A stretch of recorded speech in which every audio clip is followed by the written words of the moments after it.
Buenas. El libro Nuevo Humanismo para la Era Digital empieza con 3 citas de 3 importantes autores de los siglos XIX y XX, como son George Steiner, Hannah Arendt y el cardenal John Kelly Newman. Estas 3 citas enmarcan los contenidos del libro, los contenidos de este nuevo humanismo para la era digital. En primer lugar, encontramos la cita del gran crítico literario George Steiner. Estas son sus palabras, que proceden de su obra En el castillo de Barba Azul. Dice Steiner: una cultura viva es aquella que se alimenta continuamente de las grandes e indispensables obras del pasado, de las verdades y bellezas alcanzadas en la tradición. Esta frase desactiva la dialéctica tradición-progreso que atraviesa toda la cultura contemporánea. No hay tradición sin progreso, no hay progreso sin tradición. La tradición no es algo estático, sino dinámico. La tradición no es algo inmovilista, sino que es algo que progresa. Y al mismo tiempo no puede haber progreso desde el desprecio a la tradición. No puede haber progreso desde el vacío. El progreso tiene que apoyarse en lo que dice aquí Steiner, en las grandes e indispensables obras del pasado, en las verdades y bellezas alcanzadas en la tradición. Obras como Antígona de Sófocles, la Divina Comedia de Dante, la Eneida de Virgilio, el Quijote de Cervantes, Hamlet de Shakespeare y tantas otras, que son una continua fuente de inspiración para nosotros, para construir un presente mejor y un futuro mejor. La segunda cita es la de Hannah Arendt, la famosa filósofa.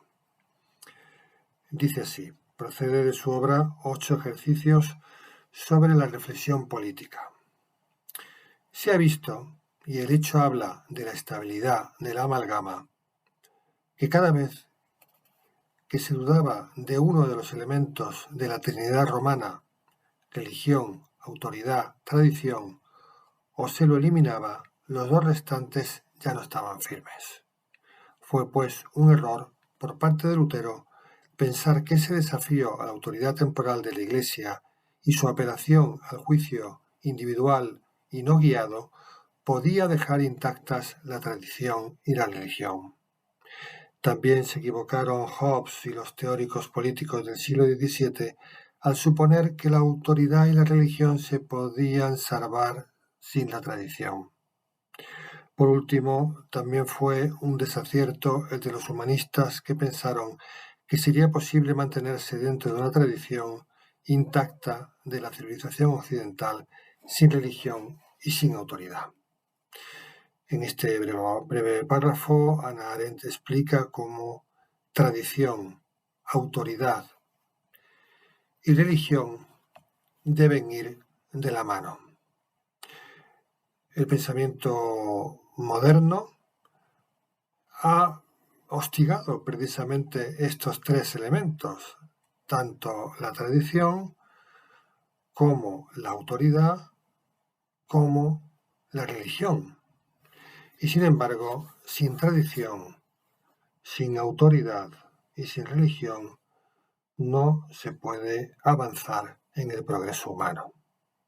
Alguien podría decir, bueno, la religión ha dejado de ser el núcleo del pensamiento europeo, del pensamiento occidental. Bueno, puede ser que efectivamente la religión cristiana haya dejado de ser ese núcleo del pensamiento contemporáneo, pero eso no significa que no haya religión. El hombre no puede vivir sin la religión. Precisamente Steiner, en Nostalgia del Absoluto, hace ver cómo, tras ese declive de la religión cristiana como núcleo del pensamiento, se han constituido otras ideologías como sustitutos de la religión. Él habla del marxismo, él habla del psicoanálisis, él habla de la antropología de Lévi-Strauss, finalmente habla del fenómeno de la ufología, de la creencia en una vida extraterrestre que conlleva una serie de manifestaciones de irracionalismo.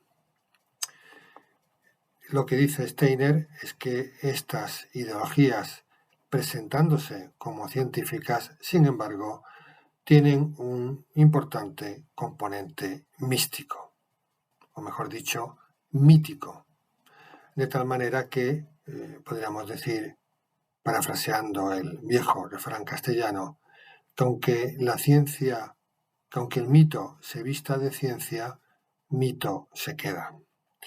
Y finalmente nos queda la cita del cardenal Newman, de Sir John Henry Newman.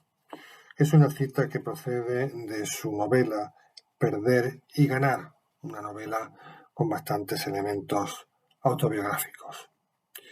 Dice así el cardenal Newman: se podría hacer una distinción entre tener opiniones, hacer opiniones y no tener opinión ninguna. Cuando alguien se acerca por primera vez al mundo de la política o de la religión, se enfrenta a todo aquello como un ciego que de pronto recibiera la vista y se pusiera ante un paisaje. Tan lejana le parecería una cosa como otra, no hay perspectiva. La conexión de un hecho con otro, de una verdad con otra, el influjo de los hechos sobre las verdades y de las verdades sobre los hechos, quién precede a quién, qué puntos son primordiales y cuáles secundarios, todo eso los dos amigos tenían que aprenderlo todavía. Y ni siquiera eran conscientes de su propia ignorancia en ciencia tan nueva. Es más, para ellos el mundo de hoy no tiene contacto alguno con el mundo de ayer. El tiempo no es una como corriente, sino que se les aparece rotundo y estático como la luna.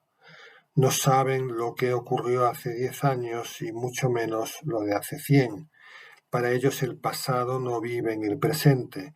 Los nombres no les dicen nada, ni las personas les traen recuerdo alguno. Puede que oigan hablar de gentes, cosas, proyectos, luchas, doctrinas, pero todo les pasa por delante como el viento, sin dejar huella, sin impregnar. Aquí el cardenal Newman está hablando de algo muy propio del pensamiento contemporáneo, que es el presentismo.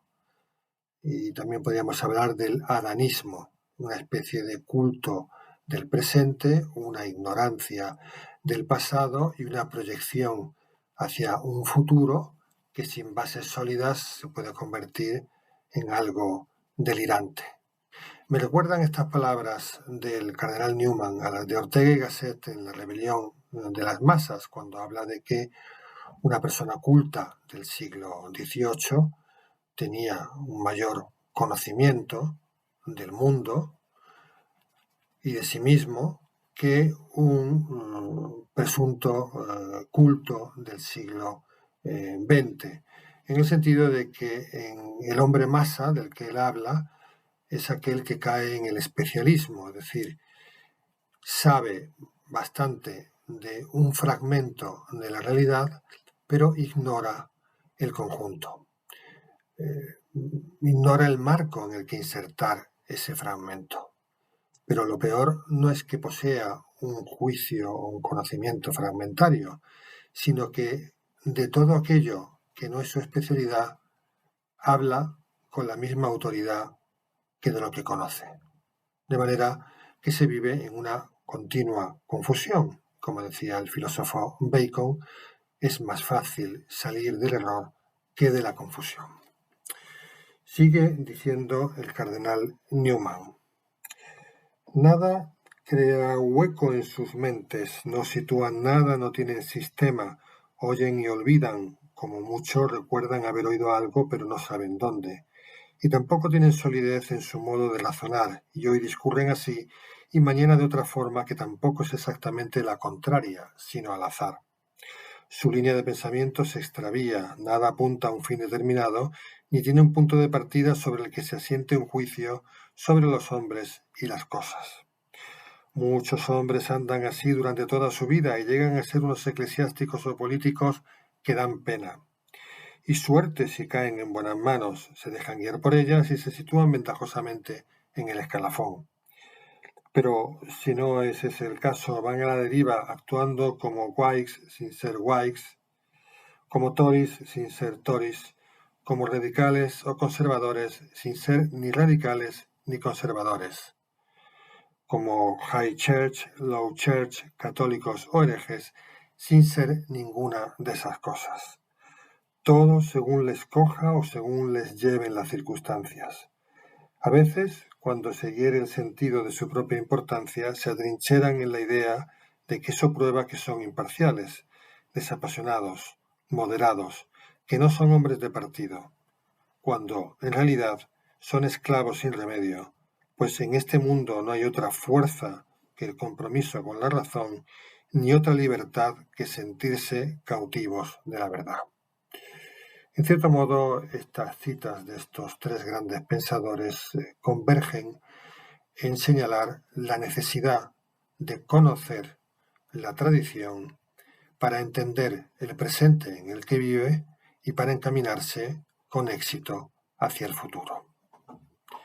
Steiner recuerda la necesidad de recordar el mensaje de las grandes obras. Hannah Arendt nos habla de cómo tradición, autoridad y religión deben ir de la mano. Y finalmente, Newman nos hace caer en la cuenta de que sin un sólido marco en el que insertar nuestros conocimientos, acabamos siendo árboles movidos por el viento. Pienso que estas tres citas de estos tres grandes pensadores son un maravilloso marco para este libro y, en general, para la construcción de un humanismo para nuestra era digital. Son una inspiración que siempre nos puede acompañar y ayudar. Hasta pronto.